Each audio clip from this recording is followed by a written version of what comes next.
Star Trek Discovery, Season 4, Episode 9. I don't know what the title was. It's going to be on the beginning title sheet, so whatever. Anyway, it was stupid again. What'd you expect? I mean, seriously, it's not going to change. The show should just be canceled. I can't even believe how stupid this is. It's the NCC feelings. That's all this is. It's stupid, and I'm angry for having watched it. Well, they did try to introduce some action. Like, they had some, what I'm sure the creators or the people that are behind this, they thought they were making some good action space scenes, and it was really bad what they were doing, the tactics they were using. They did try to add some action in here. It just was really bad. I think the first thing I would say about the action, one scene in particular, it seems like the people who write this show, direct the show, create the show, whatever, they don't seem to understand how space works as far as positioning goes, like where you can put your ship, like how a blockade would work. Well, I was going to ask about that because, and I was tuning out during their action. That's how intense it was that I was tuning out. So there was this blockade that Michael Burnham was putting the Discovery between the device and Book. And so, like, Book was in, like, mushroom driving his ship to somewhere else. And somehow Michael Burnham knew exactly where to place her ship to always be in front between Book and the ship. Between him and the DMA. Did they describe any reason why she was able to guess where he was going to appear? I don't know. I think they did, but it was stupid, so I just kind of tuned it out. It's interesting. It just seems to me like the people who write this stuff just, like, they can't comprehend that space is like the ocean. For instance, if you're trying to get something that's floating underwater, there are many ways to get to that thing. You can't just plant something in front of one side of it and expect that blockade to hold. Well, it's funny, because if you remember that line from Star Trek II, The Wrath of Khan, when Kirk was asking Spock about what was happening with Khan's Reliant ship, Spock reported like they did a turn, and he's like, Khan's showing two-dimensional thinking, because, I mean, that whole movie, the ending part, the way they defeated Khan was thinking they were on the same plane, and all the Enterprise did was go down and let Khan go over him, and then they came up behind him, and that's how they caught him from behind. Yeah. And yeah, I mean, that same type of thinking is here, where it's like they're not understanding how three-dimensional space works. I don't know what to say about that, because, I mean, this is supposed to be Star Trek. Supposed to be. Allegedly, yes, thank you. Allegedly. This is allegedly Star Trek, and the way that this is written, they don't seem to comprehend how space works, or how fighting in water would work, or even in the air. Fighting in general, I question if these people who write this stuff, if they've ever even been in a playground fight that wasn't with their butler, some sort of snack. I question whether or not these morons have even seen, I don't know, Top Gun? Or Star Trek? Well, that too. I question. I don't understand. This is, again, it was the same mistake that Khan made with thinking they're on the same plane. They don't seem to be able to think about things that, I mean, maybe, like you said, maybe they've just never watched Star Trek before. They have no concept of fighting. There are all these problems that led to this being terrible. All they understand about is talking about feelings. Like, that seems to be their only, expertise. And even then, the stuff they talk about is stupid. It's stuff you would expect a middle school or high schooler to be pining over. Even their expertise and feelings, I would argue, is minimal. Well, yeah, because the episode starts out with Book sending a message to Michael Burnham, and Saru is there too. He's telling them there's no way to find middle ground, and this entire episode, the theme seemed to be finding middle ground and compromise. It was just weird. It really feels like the kind of stuff that they write for an after-school special for middle schoolers. Mm-hmm. And it wasn't even that good, because at least with some of those after-school specials, there was, you could laugh at them, I guess. This is just painful. Or you expect He-Man to come out after the episode and go, in today's episode, Saru learned about middle ground. I mean, that's how it's being written. Well, Book learned about middle ground. Oh, I'm sorry. Book learned about middle ground. But it's just, it's bad. It's so bad. So bad. They're not even good at being preachy. Yeah, because then it goes into the Admiral telling Michael Burnham, you've never let me down, even though you're too emotionally compromised to make the call. So the president has decided that they need to add somebody else to the crew of Discovery to make the call. Apparently the hard call to destroy Book if it comes to that. Yeah, I remember you talking during the episode. Not sure which political party it was. We think it was, well, it doesn't matter. But there was during one of our recent presidential elections, there was a commercial where what they were trying to say is, it's 5 a.m. The red phone blinks. Who do you trust to answer the call at 5 a.m.? Yeah. And it was like this sort of stupid thing. I mean, that commercial was stupid when they ran that for political reasons. And that line in this episode. Well, it's weird, too, because they seem to repeat things over and over and over again. Well, that's what middle schoolers would do. Middle ground, make the call. It's weird the way that they do this. The repetition, it's a brainwashing technique is what it is. Repetition, yeah. Yes. It's weird the way they employ it on this show, because what's the purpose for doing that? I don't know. But maybe it's just terrible writing style. It's so over the top and in your face. I don't know how anybody could not reject it. At this point, we're in what? Season 4 now? Episode 9. I mean, I would have expected this show. We keep hearing from people online. It takes a while for every Star Trek show to find its feet. I'm sorry, the original series, that had lots of good episodes in Season 1.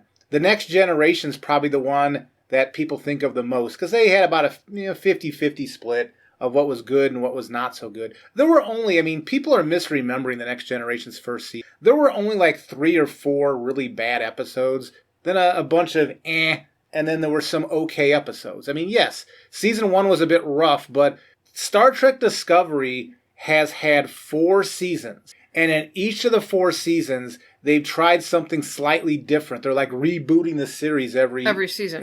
Yeah. And they never find the winning formula.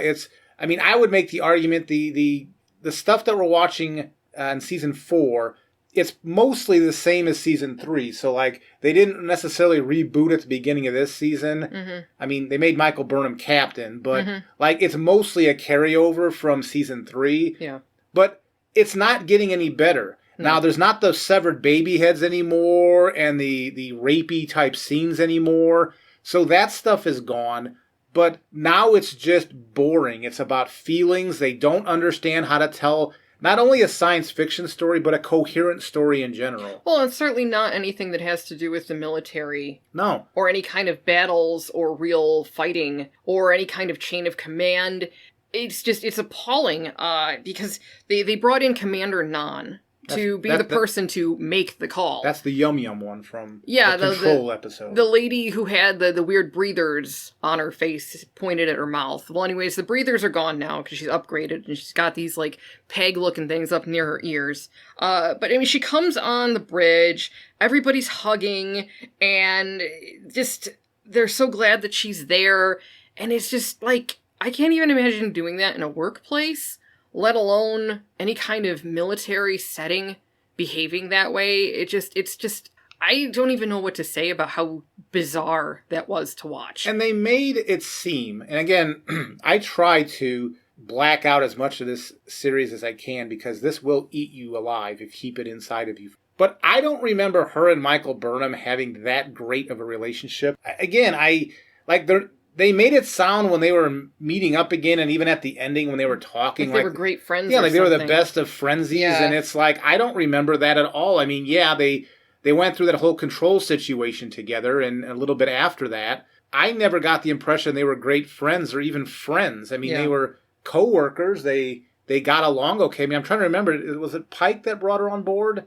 I don't remember if that was one of the people that Pike brought on board, but I don't remember them having a long history of friendship. Maybe I'm wrong. Maybe I'm misremembering and they had a very long history, but I don't remember it that way. I don't remember, because I remember her as Yum Yum, because when her and Empress Georgiou, when they were getting ready to screw over, was it Leland? Not screw him over because he was going crazy, robot things. Yeah. But that was in that Yum Yum. I'm sure anybody who's watching this knows the Yum Yum line. That's one of the many cringy lines from this series. Yeah. So it was weird. And of course, they're talking to her about all this personal stuff. Her eye makeup was incredibly distracting. Again, I thought this was supposed to be some sort of military vessel. And yeah, don't tell me Starfleet and the Federation, blah, blah, blah. No, they're going into battle. And they're not behaving like they're going into battle. It's this weird interpersonal stuff with all this weird makeup on, and it's weird. Well, even this, like, the part that gets me, and I realize we're not telling this we're telling it as coherent as they were telling us, so we're jumping all over. Yeah. But one of the unprofessional things was after they set up on this mission to go on this shuttle, these two, I don't even know their names, these pilot and co-pilot is what I'm going to call them, they're on the bridge. They were like arguing while they were going on this mission about the validity of the mission. In the mission. And then Saru was trying to calm them down and say, look, we got a thing to do. And then Dr. Culber, it came across like he was undermining Saru and going, well, I'm going to validate your feelings that, it's okay to talk about these things. And then later afterwards, like Saru mentioned that and thanked, who the heck was he thanking? I think he thanked Dr. Culber, not directly, but he was talking to, was he talking to Dr.? He was talking to Dr. Culber. Thank you for, finding the middle ground and having me, and it's like, dude, he screwed you over in that shuttle. You gave a command presence decision, and then he basically said, but it's okay to validate your feelings while you're on the mission. I'm not saying you can't talk about that stuff, when you're in the turbo lift or, having disagreements with what's going on. But when you're on the mission, flying the shuttle to the mission, and you're openly bickering, I mean, it's not like it's like little whispering back and forth.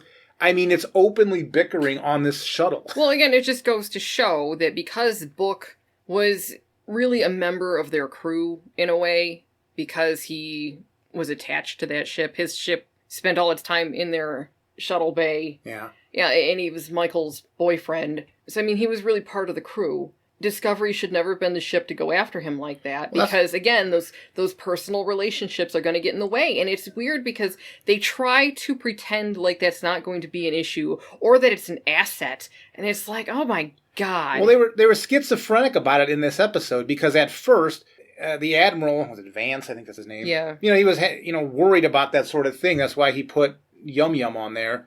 The first questions you and I had is, don't they have any of their ships that can do this? It's not a matter now of knowing how Book... It's not like Book is this super tactician that you really need to have Michael Burnham, who knows him very well, supposedly, even though she only was with him for a year before the season 3 picked up when she crashed with that stupid Red Angel suit. Mm-hmm. But it's not like you need that. Like, you've got some people that, at least a lot of the bridge crew, that attach themselves to Book. Why would you send that Discovery ship with Michael Burnham, who's compromised, and then they pretended like they know it's a problem, it's a conflict of interest, but that's why we're sending Yum Yum. Mm-hmm. And then like off and on they were just kind of playing that back and forth, and it was, I mean, they were trying to present the ethical dilemma of doing that, but it was done like everything else in the show. It was so stupid. You would have to be somebody who is just, I don't know, I would argue 12 years old, 13 years old, learning about conflict, learning about what a conflict of interest is. Mm-hmm. That's the type of people I would expect to watch this and go, oh, okay, I learned something from this. Maybe we should try at least to cover the plot a little bit. I mean, part of me is like, we should just randomly babble because that's what the episode gave us. But why don't you go ahead and try to explain the plot a bit? Yeah, well, I mean, the next thing that happened, Saru calls up the president of Vulcan, or Navarre. God. The president of Navarre. Yeah, how did he do that? Oh, God, it seemed like he dialed a phone number. Yeah, this holographic thing came off his badge, and the camera was far away, so you couldn't really see. But I swear, it looked like he was taking his finger and dialing a phone number. Sure did. He needed advice on how to handle his ward. What the hell is his name? Zukal, I think. He needed that advice because Zukal apparently was having problems dealing with the uncertainty of the DMA and what's been happening. So he goes to a Vulcan for advice on how to deal with the feelings of someone who's basically at the emotional level of a child. That was like, are you freaking kidding me? I know that they say, oh, well, the Vulcans and the Romulans, they're now one people, and it's Navarre, and apparently they don't do that, stuffing your feelings down. She presents as Vulcan, though. She is. She's Vulcan. So it was like, why would you ask her for advice on that? And then that whole, first of all, that call that they had, it reminded me a bit, as far as cringe level, of what they did in those sequel Star Wars movies where Kylo Ren was talking to Rey through the Force, and they were having those relationship Skype calls through the Force. That's what this felt like, was that type of cringy scene. That was so bad. Anyway, so Saru said to the president of Navarre that with everything that's going on right now, personal feelings are of little import. And she says to him, personal feelings are always of import. Here again, we have a woman who presents as Vulcan saying that personal feelings are always important. And it's just making me so angry because that is not the kind of advice you would get from a Vulcan in, I'll just say this, real Star Trek. I'm trying to remember because, it's been so long since I've watched real Star Trek that I should probably go back and watch some real Star Trek. But as I recall, Vulcans have emotions, they just keep them suppressed. Mm-hmm. Normally in Vulcan society, it's considered a taboo to talk about you do have them, but it's a taboo to talk about them. They're seen as a hindrance. Well, because they're illogical. Yeah. And so I don't know, maybe, and I'm making up excuses for this horrible show. Maybe they're trying to say that Navarre, somehow they compromised their philosophy and combined them with the Romulan. But even then, the way she presents herself so stiff and formal, I just find that hard to believe. If they would have reached a compromise as a people to allow their emotions, their feelings to be more part of their outwardly appearance, then I wouldn't expect her to be, stoic and stiff like she is. Yes. So it's inconsistent. I made up a big excuse there because I don't think that is what's happening. I think that was just stupid that Saru would go to a Vulcan to ask about how to deal with feelings and stuff. For a very emotionally stunted individual. Yes. From a race that she's probably not familiar with. Yeah. Yeah. I just, oh, goodness gracious. And of course, then, her advice to Saru for dealing with his own emotional turmoil was to engage in peaceful routines like taking a walk or having a shared meal with friends. And it's just like, oh my God. And then after he gets off the call with her, he breathes this big sigh of relief. And it's like, you got a sigh of relief off of the advice to take a walk. When meditation didn't work, he called her because meditation wasn't working for him at this point. And that's her advice. Have a shared meal with friends or take a walk. Are you frigging kidding me? That's, like, I don't even understand how can you even give that as advice? That's like the stupidest crap I've ever heard. Well, I don't think it's stupid, but it's basic. In this instance, it's stupid. If you're stressed out, go take a walk. Okay, that's not magically going to solve the problem he was having. Was dealing with his ward. Yeah. So I don't think the walk's going to help. It's not like he said, and I'm having difficulty coming with decisions and concentrating on what I have to do there. And then maybe that advice of, well, go out and take a walk and clear your head so you can concentrate on what... Like, that would make some sense. But that's not what he was asking her at all. No. But if you're so far gone that meditation isn't helping you anymore, and you usually meditate and it is helpful... Telling somebody to have a shared meal with friends or go take a walk. Dude, you've got to do something else to manage your problems. Well, that's not even like... Again, I'm going from... It's been a while since I've watched real Star Trek, that the way they centered themselves when they were sliding is being alone and meditating. That's like the only advice I would expect them to be able to give to anybody is find a better meditation space. Not this... kind of open culture, spend time with friends and family. I can't imagine a Vulcan saying that. I would think if they're having problems dealing with stuff, what they would end up doing is isolating themselves more so they could concentrate. Well, in this instance, maybe the advice to Saru would have been, maybe use some logic. Yeah, maybe logically sit down and think about why you're all stressed out or what you're having to deal with. Logically look at what an action plan would be and then follow that plan through.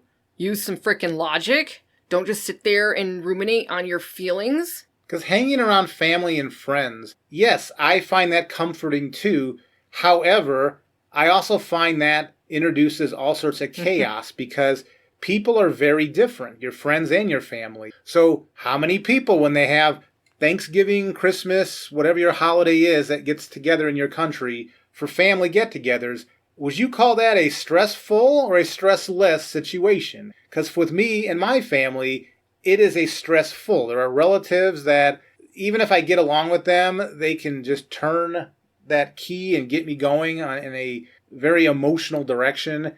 I personally wouldn't give that advice. If somebody was stressed out, I would have expected some sort of logic to be in there, and there wasn't any. Yeah, from a Vulcan, I would expect her to say something like, well, maybe you're concentrating too much on your feeling. Maybe you should think about the situation more objectively. Maybe, if you want to get somebody else involved, she could have said, maybe ask a third party who you trust to look at the situation objectively and tell you from a logic point of view what actually is going on. Or, tell him, what advice would you give to someone that you know who, if they were in the same situation? Because oftentimes standing back and looking at something from a third party perspective helps a person to figure out what they're going through. Because they're able to remove themselves from that situation and think about what they would tell somebody else to do. So it's surprising to me that logical, very logical piece of advice was nowhere to be found. I mean, at the end of the day, what they're doing with this, they're trying to force a relationship between this lady and Saru. They're just forcing this long-distance relationship, this different culture relationship. They're trying so hard to make it happen. Yeah. That's what the writers are trying to do with this. Yeah, and it feels very forced. So anyways, Nan's on the ship now to make the hard call. And of course, when she comes onto the bridge, everybody's like, oh, you look great, it's so good to see you. And Michael Burnham announces why she's there. So of course, then there's all this murmuring on the bridge about, but it's Book. Oh, God. So, I mean, ugh. And then I argue this, because I've argued this when we were watching. How many people, that ship, I think when we looked it up a while back, although it changes considering the inside of the turbo lifts are made of like TARDIS material that can be infinite. But I thought we looked at the ship's complement was like 100 people Something on like that ship. Yeah. Even though I don't know how that works. Yeah. How many people knew Book? Michael Burnham, some of the bridge staff. But, I mean, it's not like everybody in that crew was like that was Book was his best bud or their best bud. When they kept trying to push that where, oh my gosh. And it's the same with Yum Yum. How many people knew Yum Yum? Yeah. I mean, it's the same thing. It's like maybe a handful of people of those 100 people knew you enough to care. But they're making it seem like, hugs and everything. Like, I don't know. I mean, I realize it was the bridge crew, which they only seem to have one bridge crew. There's no different shifts. They just work 24 hours a day, 7 days a week, I guess. Mm-hmm. So anyways, they get to where Tarka and Book are hiding because they followed the tracker information. And of course, when they get there, Michael Burnham is actually whispering more than usual because, well, I guess maybe they could actually hear them talking on the ship, and they gotta make sure that they're hidden from Book. I mean, it was stupid. Like Book could hear him out in space. Let's whisper so he can't hear us. I know. So then the mission is they're gonna send Saru, Dr. Culber, and 2 pilots over to try to de-escalate the situation. And the pilots are arguing with each other, and then they're talking about comparing their pain, and that was when Saru told him to knock it off, and then he got undermined by Dr. Culber, and he was validating everybody's feelings and trying to de-escalate the situation. See, and that's what I didn't get. Why wasn't there at least 2 or 3 security personnel on that ship? They're going in, they're talking about de-escalating it. It's like, no, you're going in there to take that ship by force. Mm-hmm. Because you're getting ready to breach the ship, so that's by force. You're going to breach and then de-escalate. That doesn't make any sense. Well, plus again, they're trying to de-escalate with Book. Well, he's only 50% of what's on that ship. Yeah. The other one being that psycho Tarka. So they should have taken like 3 security guards along with whatever else they had, I don't know why you would take the doctor, but I guess because he's a psychology guy. No. What they should have done is that they should have fixed this back on that stupid casino. Well, the episode that never happened, yeah. Yeah. So this whole thing was stupid, and it's all because these incompetent characters can't do anything right. That's why all of this is happening now. So anyways, the shuttle tries to breach Book's ship, and then something that looks like the proto-molecule is unleashed by Aaron Wright. Which is funny, I mean Tarka. Yeah, it's funny because Aaron Wright is the same actor who played in The Expanse. He played the character Aaron Wright. That's why I keep calling him Aaron Wright. Who was screwing with the proto-molecule. Yeah, and that defense, whatever the hell that was, God. It looked so much like the proto-molecule that had to be a wink to the camera. Oh, it had to have been, but it just came off as them trying to steal from a better show.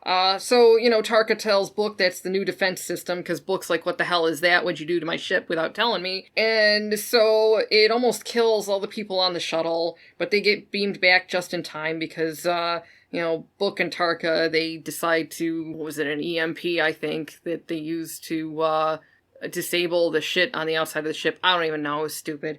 And then, so, he found the tracker, and he destroyed it, and Michael's trying to tell him we can't let the first contact be an act of aggression, which is hilarious because it's coming from Ms. I had an intrinsic understanding of Klingon culture. The Torchbearer. I realized that wasn't a first contact, but it was the first contact in 50 or 80 years. Something like that. And she responded with violence right from the get-go. Yeah. So then it's like, so if that's the case, why aren't they out there trying to make first contact instead of whatever the hell they're doing now? Or why isn't some other ship out there? I mean, it was stupid. I'm like, what the hell? So Discovery is the only ship they have? This is the only ship capable of... And it's an antiquated ship. I know it got the upgrades. It's almost 1,000 years old. Yeah, but it's an old-ass ship. Why would you send that ship out there to deal with something like this? Well, with these people from the past, it's like getting people from the Middle Ages these cave and sending people. them to represent your culture now. Okay. Especially Michael Burnham. Michael Burnham has shown, not only with the Klingons and the Torchbearer, but remember the butterfly people and how she screwed up that first contact? So why would you send Michael Burnham into any situation that deals even remotely with first contact? With what could turn into a first contact. You shouldn't. So anyway, obviously that little mission failed. So instead, the Discovery heads to find the DMA controller, because they found a way to search for that or some shit. I don't know.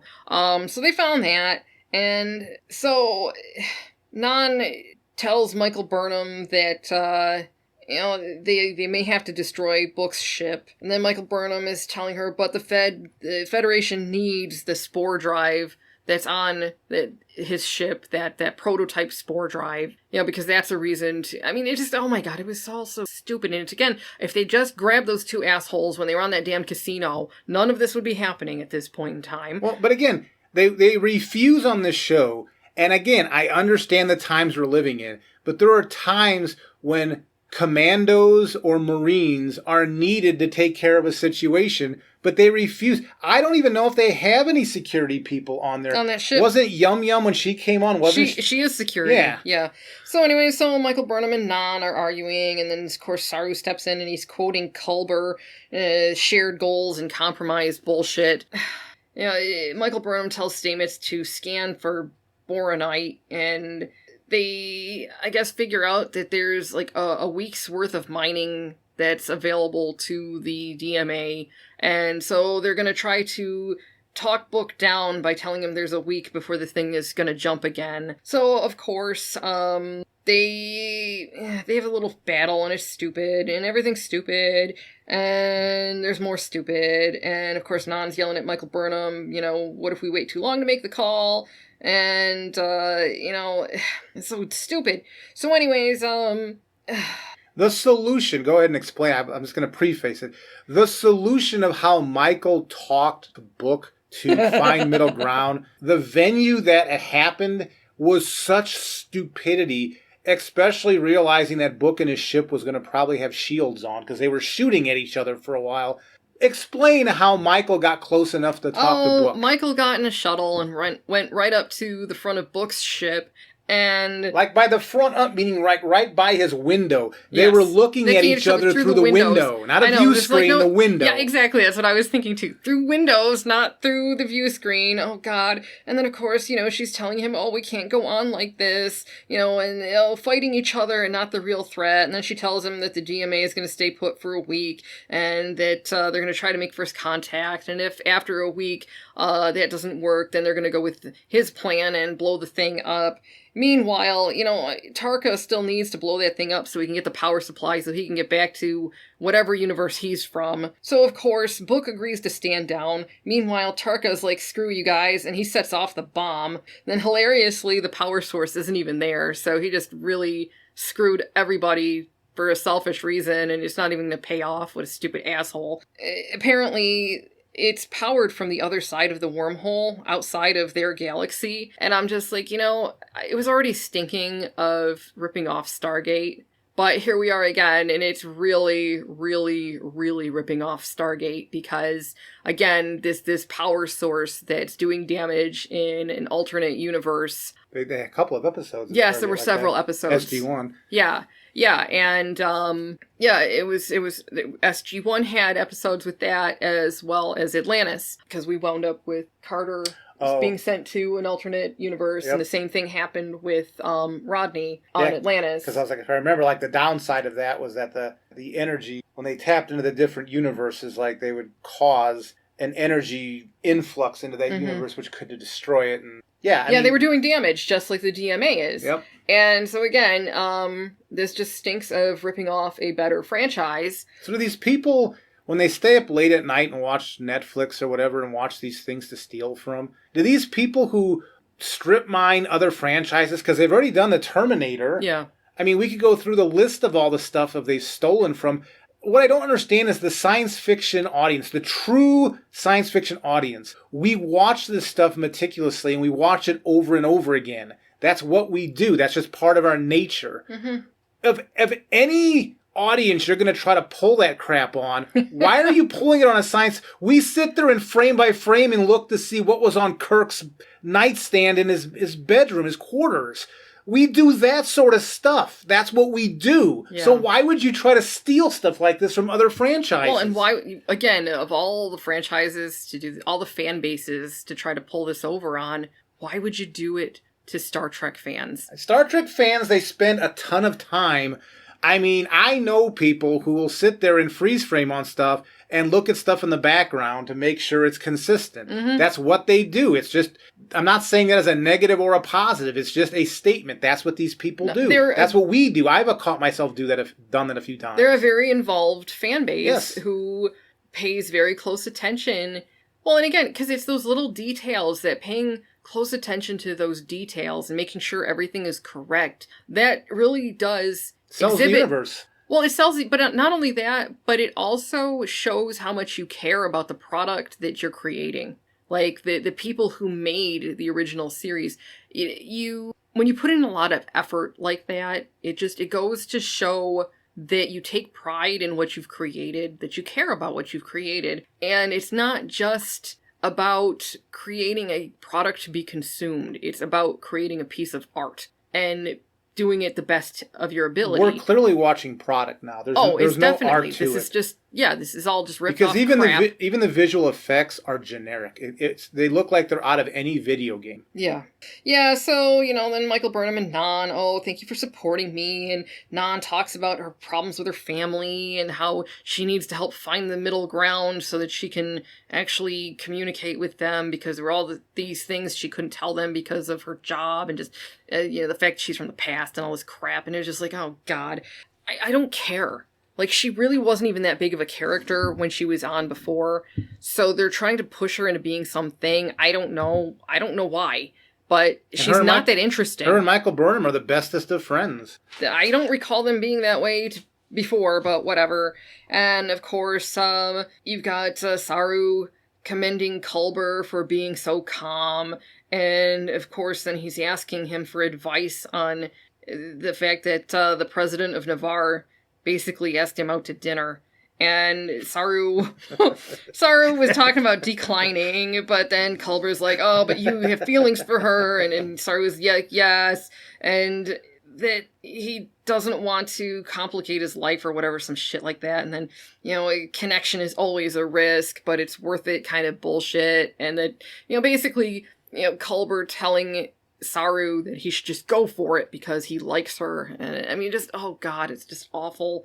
And of course, after they destroyed that DMA, a brand new one appears right in the same place, so that was all for nothing, and first contact has been made, so there you go, that was the episode. It was dumb.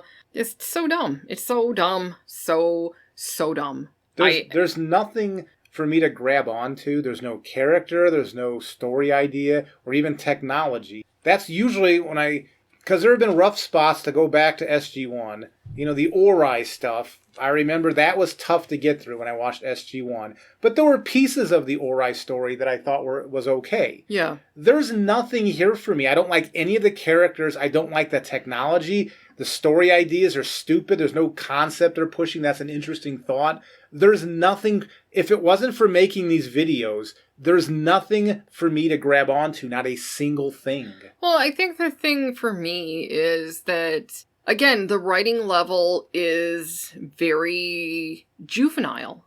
Like, it's written for middle school kids at this point. And maybe that's the problem. Maybe as a functioning adult, like anybody in the college age of like 19, 20 and above, maybe this isn't intended for them. Maybe this is intended for high school and middle school kids. Well, yeah, but again, they're not watching because that first season with the severed baby heads and all the rapey stuff, that you can't be showing that to middle school kids. So again, I don't know who's watching this show. I just don't. I would love to see real numbers on who actually is watching this and who actually thinks this is good. Besides relatives of the cast? The cast and the production crew. Well, even then, they might watch it and be like, this story is horrible. I mean, because you can commend somebody's performance even when the writing is absolute garbage. But even the acting on here is bad. Like, there's nothing to grab onto. Like, nothing. If I was an actor working on this show, I would be embarrassed. I mean, I guess the people who are doing audio are okay, but then again, can't they tell Michael Burnham to speak louder? Well, I think she's been directed to do that weird whisper talking.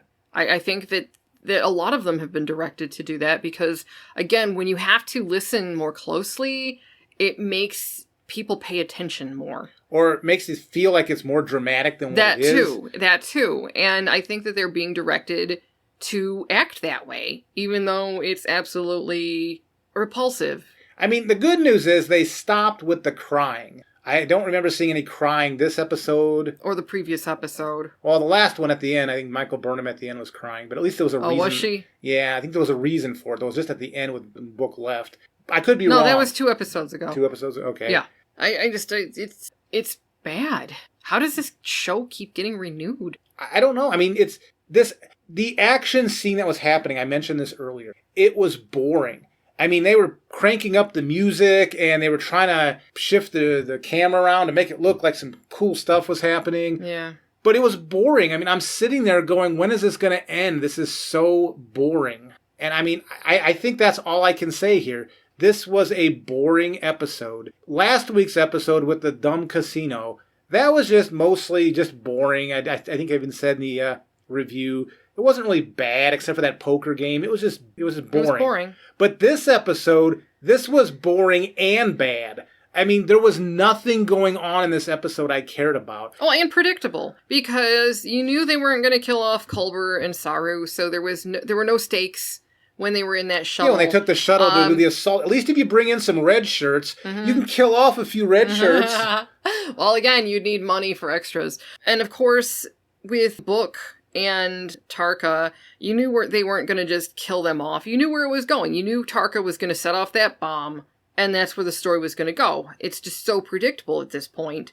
And I'm not saying that I just want somebody to subvert my expectations. That's not what I'm saying at all. What I'm saying is I want some goddamn clever writing for a change. Well, we need to hire, I'm not associated with this production. They would need to hire writers that can bring something to the table, a story worth telling. Yeah.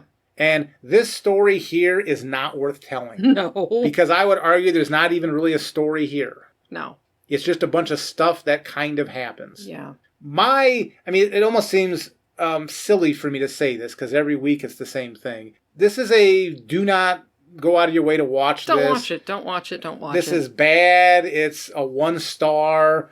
Even if you have access to it for free, the best you could do is get together with a bunch of friends and just plan on ripping on it. I mean, just sitting there and coming up with the cleverest insults to make while you're watching. That's the only value this episode, or honestly this whole season, this whole series has, is to just do a mystery science theater, have the 2 robots and the guy in the corner, and rip this thing apart. That's the only value this series has. That's exactly what I was thinking too. Well, anyways, thank you everyone for listening to our assessment of this god-awful show. And, again, we'll be back with the next one next week. Don't forget to like, subscribe, and leave comments. Thanks for watching. Take care.